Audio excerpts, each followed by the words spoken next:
അപ്പോൾ ഇങ്ങനെ നമുക്ക് ഒന്നില്ലെങ്കിൽ നമുക്ക് ഇതുപോലെ വലിയൊരു പാറ്റേൺ ഫോർമേഷനിലാണെങ്കിൽ നമുക്ക് ഈ ഒരു സപ്പോർട്ടിൽ നിന്ന് തിരിച്ചു പോകുന്ന സമയത്ത് നമുക്ക് ട്രേഡ് എടുക്കാം, അതിന് താഴെ സ്റ്റോപ്പ് ലോസ് വെച്ചിട്ട്.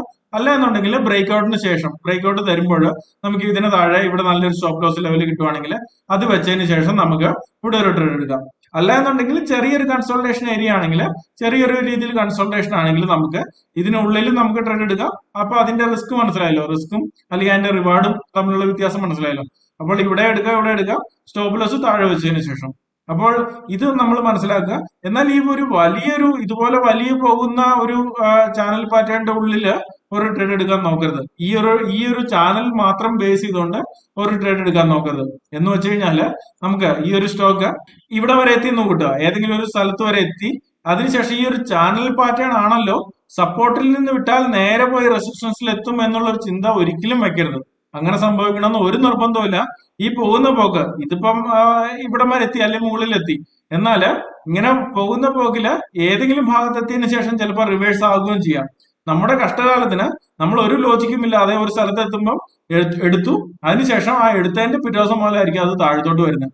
അത് താഴത്തോട്ട് വരുന്ന വേണ്ടി ചിലപ്പോൾ സപ്പോർട്ട് ടെസ്റ്റ് ചെയ്തു, പിന്നെ ചിലപ്പോൾ റിവേഴ്സ് ചിലപ്പോൾ തരാം, അല്ലാന്നുണ്ടെങ്കിൽ ബ്രേക്ക് ഡൗൺ തന്ന് താഴെയും പോരാം, അല്ലാന്നുണ്ടെങ്കിൽ ഈ റേഞ്ചിൽ തന്നെ കുറെ നാൾ ഇങ്ങനെ നിൽക്കാം. അപ്പോൾ ഇങ്ങനെ നിന്ന് അല്ലെങ്കിൽ മുകളിൽ വന്നാൽ തന്നെ താഴെ വന്ന് വീണ്ടും മുകളിൽ വരാൻ എത്രയോ സമയം എടുക്കും. നമ്മുടെ ക്യാപിറ്റൽ ബ്ലോക്ക് ആയി കിടക്കും. മുകളിൽ വന്നാൽ തന്നെ അത്രയും നാൾ ക്യാപിറ്റൽ ബ്ലോക്ക് ആയിട്ടായിരിക്കും ആ സെയിം എൻട്രി പ്രൈസിൽ എത്തുന്നത്. പിന്നെയും ഭാഗ്യം ഉണ്ടെങ്കിൽ ചിലപ്പോൾ മുകളിലേക്ക് പോകാം. ഇതൊക്കെ സമയമെടുക്കുന്ന കാര്യങ്ങളാണ് മുകളിൽ പോയാൽ തന്നെ. അല്ല എന്നുണ്ടെങ്കിൽ എന്താ, നമ്മുടെ ക്യാപിറ്റൽ ഇവിടെ ലോക്കായി കിടക്കും, അല്ലെങ്കിൽ നമ്മുടെ പൈസ താഴേക്ക് പോയിക്കൊണ്ടിരിക്കും. നെഗറ്റീവ് പോർട്ട്ഫോളിയോ വൻ നെഗറ്റീവിലോട്ട് പോയിക്കൊണ്ടിരിക്കും. അപ്പോൾ ഇങ്ങനെ ഇതിനിടയ്ക്ക് ഒരു ലോജിക്കും ഇല്ലാതെ എടുക്കരുത്. അല്ലെങ്കിൽ നമുക്ക് ഇതിനിടയ്ക്ക് നമ്മൾ ഇതിനു മുമ്പത്തെ ഒരു ഒരു ചാർട്ടിൽ കണ്ടായിരുന്നു, പകുതി എത്തിയപ്പോഴേ ഈ മുകളിലോട്ട് പോകുന്ന ട്രെൻഡിന്റെ ഇടയ്ക്ക് നമുക്കിവിടെ ഒരു ട്രയാങ്കിൾ പാറ്റേൺ, നല്ലൊരു ബ്രേക്ക് ഔട്ട് ട്രയാങ്കിൾ പാറ്റേൺ കിട്ടി. അതിനുശേഷം നല്ലൊരു ബ്രേക്ക് ഔട്ട് തന്നു. ആ ഒരു ബ്രേക്ക് ഔട്ട് തന്നതിന് ശേഷമാണ് നമ്മൾ ആ ഒരു ട്രേഡ് എടുത്തത്. അപ്പോൾ അതെടുത്തതിന് ശേഷം നമ്മൾ അടുത്തൊരു റെസിസ്റ്റൻസ് ലെവൽ വരെ നമുക്ക് ഹോൾഡ് ചെയ്യാം. അല്ലെങ്കിൽ റെസിസ്റ്റൻസ് ലെവൽ ഇല്ലെങ്കിലും നമുക്ക് ഈ ഒരു റിസ്ക് റിവാർഡ് നോക്കിയിട്ടാണെങ്കിലും അതിനനുസരിച്ച് നമുക്ക് ഹോൾഡ് ചെയ്യാം. അല്ലെങ്കിൽ അത്യാവശ്യം ഒരു മൂവ്മെന്റിൽ വരെ നമുക്ക് ഹോൾഡ് ചെയ്യാവുന്നതായിരുന്നു അല്ലെ. അപ്പോൾ അങ്ങനെ നല്ലൊരു ട്രേഡ്, അങ്ങനത്തെ ട്രേഡുകളും ഉണ്ടാവാം. അപ്പൊ അതുകൊണ്ട് ഒരു ലോജിക്കും ഇല്ലാതെ ഇതിനിടയ്ക്ക് ഇപ്പൊ നമുക്ക് ഇവിടെയാണെങ്കിൽ പ്രത്യേകിച്ച് ഒരു പാറ്റേൺ അല്ലെങ്കിൽ പ്രത്യേകിച്ച് ഒരു അനാലിസിസ് നമുക്ക് കൃത്യമായിട്ട് എടുത്ത് പറയാനില്ല. അനാലിസിസ് നമുക്ക് ഇവിടെ പറയാൻ പറ്റും, പക്ഷെ നമുക്കൊരു കൃത്യമായിട്ട് ഒരു ട്രേഡ് എടുക്കാവുന്ന ഒരു പോയിന്റുകളൊന്നും ഇവിടെ കാണുന്നില്ല. പക്ഷെ നമ്മൾ നോക്കുമ്പോൾ ജനറൽ ആയിട്ട് വെറുതെ നോക്കുമ്പോൾ ഈ രണ്ട് സിലിണ്ടറിക്കൽ പാറ്റേൺ അല്ലെങ്കിൽ ചാനൽ പാറ്റേണിന്റെ ഉള്ളിൽ ഇവിടുന്ന് സപ്പോർട്ടിൽ നിന്ന് ഏതായാലും നല്ല ബൗൺസ് വന്ന് വിട്ടിട്ടുണ്ട്. ഇനി അടുത്ത റെസിസ്റ്റൻസിലായിരിക്കും പോയി നിൽക്കുക. അതുകൊണ്ട് ഇവിടുന്ന് ഒരു ട്രേഡ് എടുത്തേക്കാം എന്ന് വിചാരിച്ച് എടുക്കരുത്. കാരണം അതിന് പ്രത്യേകിച്ച് ലോജിക്കില്ല. കാരണം ഇവിടുന്ന് ഇത്രയും വലിയൊരു സിലിണ്ടറിക്കൽ പാറ്റേണിന്റെ താഴെ നിന്ന് മുകളിൽ വരെ എത്തണമെന്ന് ഒരു നിർബന്ധമില്ല. ഇതിന് മുന്നിലത്തെ പ്രാവശ്യങ്ങളിലൊക്കെ എത്തിയിട്ടുണ്ട് അല്ലെ എന്നും പറഞ്ഞുകൊണ്ട് ഈ പ്രാവശ്യം എത്തണമെന്ന് ഒരു നിർബന്ധവും. അപ്പോൾ ഇതുകൊണ്ട് നമുക്ക് ലോജിക്കുള്ള ട്രേഡുകൾ മാത്രം എടുക്കുക. നമുക്ക് ഈ ഒരു സപ്പോർട്ടും റെസിസ്റ്റൻസും അല്ലെങ്കിൽ ഈ ഒരു ജനങ്ങളുടെ സൈക്കോളജി മനസ്സിലായാൽ, അല്ലെങ്കിൽ എങ്ങനെയാണ് ഇത് സ്റ്റോക്ക് മാർക്കറ്റ് എന്ന് പറഞ്ഞാൽ എന്താണ്, സപ്ലൈയും ഡിമാൻഡും അല്ലെ, ബയേഴ്സും സെല്ലേഴ്സും. സെല്ലേഴ്സ് കൂടുക എന്ന് വെച്ചാൽ അർത്ഥം എന്താണ്, സപ്ലൈ കൂടുക, സപ്ലൈ കൂടുമ്പോൾ പ്രൈസ് താഴേക്ക് വരും. അല്ലെങ്കിൽ നേരെ തിരിച്ച് ബയേഴ്സ് കൂടുക എന്ന് പറയുന്നത് എന്താണ്, ഡിമാൻഡ് കൂടുകയാണ്, അപ്പൊ അതുകൊണ്ട് പ്രൈസ് വരും. അപ്പോൾ ഈ ഒരു സൈക്കോളജി മനസ്സിലാക്കി കഴിഞ്ഞാൽ നമുക്ക് ഈ ഓരോ പാറ്റേൺ ഫോർമേഷനും, അല്ലെങ്കിൽ നമ്മൾ പറഞ്ഞില്ല സിമ്പിൾ ആയിട്ട് നമ്മൾ ആദ്യം കണ്ടതുപോലെ ഒരു സപ്പോർട്ട് ലൈനോ ഒരു റെസിസ്റ്റൻസ് ലൈനോ മതി നമുക്കൊരു നല്ലൊരു ട്രേഡ് എടുക്കാനായിട്ട്. കാരണം അതിന് മുന്നിലത്തെ ആ ഒരു ചാർട്ട് നമ്മളോട് കാര്യങ്ങൾ പറഞ്ഞു തരും. നമുക്ക് കേൾക്കാൻ ആ ഒരു എക്സ്പീരിയൻസ് ഉണ്ടെങ്കിൽ നമ്മൾക്ക് ആ ചാർട്ട് പറയുന്ന കാര്യങ്ങൾ മനസ്സിലാക്കാൻ പറ്റും. അപ്പൊ നമ്മൾ ഇവിടെ നോക്കിയാൽ നമുക്ക് സിമ്പിൾ ആയിട്ട് അതിന്റെ ലോജിക്ക് മനസ്സിലാവും അല്ലെ.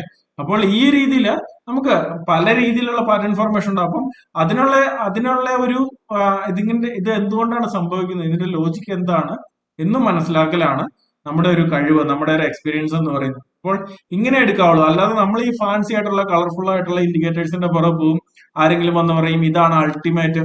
അങ്ങനെ ഒരു അൾട്ടിമേറ്റ് ശരിക്കും ഉണ്ടായിരുന്നെങ്കിൽ എല്ലാവരും കാശുകാരാവില്ലായിരുന്നോ? ഈ പറയുന്ന അത് ഉപയോഗിച്ച് നമുക്ക് എല്ലാവർക്കും ഷെയർ മാർക്കറ്റിൽ പൈസ ഉണ്ടാക്കാൻ പറ്റും. അപ്പൊ അങ്ങനെ ഒരു അൾട്ടിമേറ്റ് ആയിട്ടുള്ള ഒരു ഇൻഡിക്കേറ്ററും ഇല്ല എന്നുള്ള ഒരു യാഥാർത്ഥ്യ ബോധം ആദ്യം മനസ്സിൽ വരുത്തുക. അതിനുശേഷം നമുക്ക് ഈ പറയുന്ന നമ്മുടെ ട്രേഡിംഗ് സൈക്കോളജി അല്ലെങ്കിൽ ആളുകളുടെ ഒരു ട്രേഡിംഗ് സൈക്കോളജി അത് വെച്ചിട്ടാണ് ഞാൻ ഈ ഒരു ഓരോ പാറ്റേൺസ് പറയുന്നതും ഇത്രയും ബേസിക് ആയിട്ട്. കാരണം ഇത്രയും സിമ്പിൾ ആയിട്ടാണ് പറഞ്ഞത്. ഓരോ കാര്യങ്ങളാണെങ്കിലും ഏറ്റവും സിമ്പിൾ ആയിട്ട്, വലിയ ഫാൻസി വേർഡ്സോ അല്ലെങ്കിൽ ജാർഗൺസോ അല്ലെങ്കിൽ ഹൈഫൈ സാധനങ്ങളൊന്നും ഇല്ലാതെ ഏറ്റവും ലളിതമായിട്ടാണ് പറഞ്ഞത്.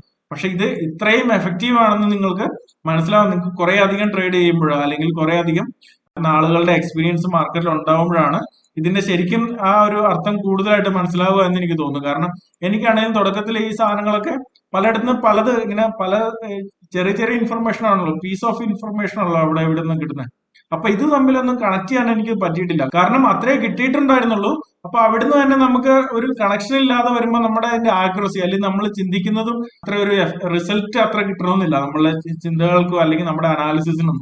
പക്ഷെ ഇതിന്റെ തമ്മിലെല്ലാത്തിന്റെ കണക്ഷൻ, അതിന്റെ ഒരു സൈക്കോളജി അല്ലെങ്കിൽ ആളുകളുടെ ബേസിക് ആയിട്ടുള്ള അല്ലെങ്കിൽ ഏറ്റവും സിമ്പിൾ ആയിട്ട് അവരെങ്ങനെ ചെയ്യുന്നു അല്ലെങ്കിൽ മാർക്കറ്റിൽ എങ്ങനെ പങ്കെടുക്കുന്നു എന്നും മനസ്സിലാവുമ്പോഴാണ് നമുക്ക് നല്ലൊരു ട്രേഡ് എടുക്കാൻ പറ്റുന്നത്. ഇത് ഇക്വിറ്റി മാർക്കറ്റിൽ മാത്രമല്ല, ഈ പാറ്റേൺസ് ആണെങ്കിലും നമുക്ക് ഏത് ടൈം ഫ്രെയിമിൽ ഉപയോഗിക്കാൻ പറ്റും. അത് മാത്രമല്ല ഏത് പ്രൊഡക്റ്റിലും, ഇക്വിറ്റി മാർക്കറ്റിൽ മാത്രമല്ല നമ്മുടെ കോമോഡിറ്റീസില്, ഫോറക്സില്, അല്ലെങ്കിൽ നമ്മുടെ ബിറ്റ് കോയിൻസ് അല്ലെങ്കിൽ അതുപോലത്തെ ക്രിപ്റ്റോ കറൻസികളിൽ എല്ലാം നമുക്ക് ഉപയോഗിക്കാൻ പറ്റും. കാരണം ഇവിടെ എല്ലാം ട്രേഡ് ചെയ്യുന്നത് മനുഷ്യരാണ്. അപ്പൊ അവർക്ക് അവരുടെ ഇമോഷൻസ് ഉണ്ട്. അപ്പം ഇത് മനസ്സിലാക്കലാണ്, ഇത് മനസ്സിലാക്കുമ്പോഴാണ് നമ്മൾ നല്ലൊരു ട്രേഡർ ആയിട്ട് മാറുന്നത്. അപ്പോൾ ഞാൻ എവിടെയാണെങ്കിലും ഒരു ഇൻഡിക്കേറ്റർ ഉപയോഗിക്കാറില്ല. കാരണം ഞാൻ തുടക്ക സമയത്തൊക്കെ ആണെങ്കിലും ഏതെങ്കിലും ഒരു ഇൻഡിക്കേറ്റർ നല്ലതാണെന്നൊക്കെ ആരെങ്കിലും പറയും. അപ്പൊ ഞാൻ ഇൻഡിക്കേറ്റർ കുറച്ച് ദിവസം ഉപയോഗിക്കും. ഉപയോഗിച്ച് നോക്കുമ്പോൾ അതിന്റെ നെറ്റ് എഫക്ട് എന്ന് പറഞ്ഞാൽ ലോസ് ആയിരിക്കും. കാരണം ഇത് എല്ലാത്തിലും വർക്ക് ചെയ്യില്ല. പക്ഷെ എല്ലാത്തിലും വർക്ക് ചെയ്യും എന്ന് പറഞ്ഞുള്ള ഒരു സെലക്റ്റഡ് കുറച്ച് പാറ്റേൺസ് ആയിരിക്കും ഞാൻ കാണുന്നത്. പക്ഷെ ഞാൻ സ്വന്തമായിട്ട് പ്രാക്ടിക്കലായിട്ട് ചെയ്തു നോക്കുമ്പോൾ ഇതൊന്നും വർക്ക് ആവുകയില്ല.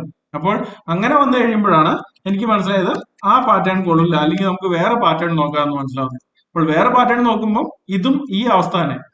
പിന്നെ ഞാൻ കുറച്ചു നാൾ കഴിഞ്ഞപ്പോൾ എന്ത് ചെയ്തെന്ന് വെച്ചാൽ പല പാറ്റേൺസിന്റെ കോമ്പിനേഷൻ എടുത്തു. അതാണ് അടിപൊളി. കാരണം ഇത് എനിക്ക് എന്തുകൊണ്ട് അറിഞ്ഞില്ല. ഈ പാറ്റേൺ അല്ല, ഇൻഡിക്കേറ്റേഴ്സിന്റെ കോമ്പിനേഷൻ എടുത്തു നോക്കിയപ്പോഴേ എനിക്ക് മനസ്സിലായി അത് നല്ലൊരു സംഭവമാണ്. ഇത് നേരത്തെ അറിയാൻ പറ്റിയില്ലല്ലോ എന്നുള്ളത്. പക്ഷെ കുറെ നാൾ അത് ചെയ്തു നോക്കുമ്പോഴാണ് മനസ്സിലാവുന്നത് അതിലൊന്നും ഒരു കാര്യമില്ല, ഇതെല്ലാം ലാഗിങ് ഇൻഡിക്കേറ്റേഴ്സ് ആണെന്ന് മനസ്സിലാവുന്നത്. അപ്പോഴാണ് ഞാൻ കൂടുതൽ ബേസിക്സ് ആയിട്ട് ഏറ്റവും തറവായിട്ട് ഏറ്റവും ഏറ്റവും ബേസിക് ആയിട്ടുള്ള രീതിയിൽ പഠിക്കാൻ പോയത്, അല്ലെങ്കിൽ അങ്ങനത്തെ കാര്യങ്ങൾ മനസ്സിലാക്കാൻ പോയത്. അപ്പോഴാണ് മനസ്സിലാവുന്നത് ഈ ഒരു ബേസിക്സ് അല്ലെങ്കിൽ ഈ പ്രൈസ് ആൻഡ് വോളിയം എന്ന് പറയുന്ന ഈ അടിസ്ഥാന ഘടകത്തിന്റെ മുകളിലാണ് ഈ പറയുന്ന ഇൻഡിക്കേറ്റേഴ്സ് എല്ലാം ഉണ്ടാക്കിയിരിക്കുന്നത് എന്നുള്ളത്. അപ്പൊ നമുക്ക് ഈ അതിന്റെ ഒരു നമ്മൾ ഈ തലയിരിക്കുമ്പം വാലാണ് നമ്മൾ പിടിക്കാൻ പോയത്. പക്ഷെ നമ്മൾ അതിന്റെ മെയിൻ സാധനം എന്താണ് അല്ലെങ്കിൽ പ്രൈസ് വോളിയത്തിനെ കുറിച്ച് ശരിക്കും പഠിക്കുമ്പോഴാണ് എനിക്ക് ഈ കാര്യങ്ങളൊക്കെ മനസ്സിലായത്. എനിക്ക് ഇപ്പോൾ പ്രോഫിറ്റ്, ഞാൻ ഒരു ഇൻഡിക്കേറ്റർ നോക്കല്ല, ആകെ ഒരു ഇൻഡിക്കേറ്റർ നോക്കുന്നത് ഇതിന്റെ കൂടെ നമ്മൾ ഈ പാറ്റേൺ മാത്രം നോക്കിയിട്ടല്ല ട്രേഡ് എടുക്കുന്നത്. അതിന്റെ കൂടെ പാറ്റേൺ മാത്രം നോക്കിയിട്ട് നമുക്ക് ട്രേഡ് കിട്ടും. അതിന്റെ ഒരു ആക്യുറസി കൂട്ടുവാനായിട്ട് ഞാൻ ഒരു ഇൻഡിക്കേറ്റർ ആണ് യൂസ് ചെയ്യുന്നത്. മൂവിംഗ് ആവറേജ് എന്ന് പറയുന്നത് സിമ്പിൾ ആയിട്ടുള്ള ഇൻഡിക്കേറ്റർ ആണ്, ഭയങ്കര യൂസ്ഫുള്ളും ആണ്. അത് ഉപയോഗിക്കേണ്ട രീതിയിൽ മര്യാദയ്ക്ക് ഏറ്റവും ലളിതമായിട്ട് കോമൺ സെൻസ് വെച്ച് നമ്മൾ ആലോചിച്ച് അത് ഉപയോഗിച്ച് കഴിഞ്ഞാൽ നമുക്ക് ഇതിനെ ഈ ഒരു പാറ്റേൺ അനാലിസിസ് ചെയ്തിട്ട് നല്ല ട്രേഡ് എടുക്കാൻ നന്നായിട്ട് ഹെൽപ്ഫുൾ ആയിട്ടുള്ള ഒരു ഇൻഡിക്കേറ്റർ ആണ്. അത് മാത്രം അതിന്റെ പുറകെ നല്ലൊരു ലോജിക്കും ഉണ്ട്. പക്ഷെ മറ്റുള്ള പല ഇൻഡിക്കേറ്ററും നമുക്ക് ആർക്ക് വേണമെങ്കിലും ഇൻഡിക്കേറ്റർ ഉണ്ടാക്കാം. നമുക്ക് ആൽഗോ അല്ലെങ്കിൽ നമുക്ക് കോഡ് എഴുതാൻ അറിയാം.